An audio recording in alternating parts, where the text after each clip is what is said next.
কুলাইবাজার এবং আমরা কুলাইয়ারেব জিয়লসরা এবং ব্যাক করে সেরা আমরা আরএমএল সে আবার আমরা উপনগরে আমরা প্রোগ্রাম শেষ হইব।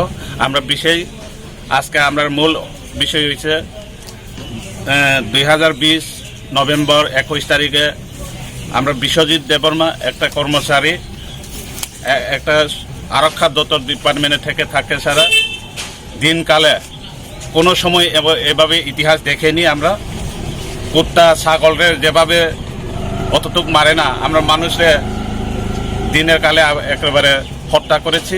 এটার আমরা জবাব চাই। আমরা সরকারকে এই র্যালির মাধ্যমে আমরা জানাতে চাই, এটা আমরা সুষ্ঠু বিচার চাই। আমরা সিবিআই ইনকোয়ারি করার জন্য আমরা সরকারকে দাবি জানাই। এবং যদি ওই যে হত্যাকারীরা নাগরিক সুরক্ষা মঞ্চ এবং মিজো কনভেনশন যদি ওই লিডারশিপরা যেভাবে হোক এই মানুষকে মারা দিয়েছে, এই জাতীয় প্রশাসনের মাধ্যমে তাড়াতাড়ি অ্যারেস্ট হোক, আমরা এটা সুষ্ঠু বিচার চাই। বিশ্বজিৎ দেববর্মার পরিবারের উদ্দেশ্যে আপনারা কি বলবেন? বিশ্বজিৎ পরিবারের উদ্দেশ্য আমরা চাইছি, সরকার কাছে আহ্বান করেছি, বারবার আমরা মিছিল করেছি, প্রতিবাদ মিছিল করেছি। বিশ্বজিৎ পরিবারেরকে 50 লক্ষ টাকা দেওয়া এবং চাকরি দেওয়া।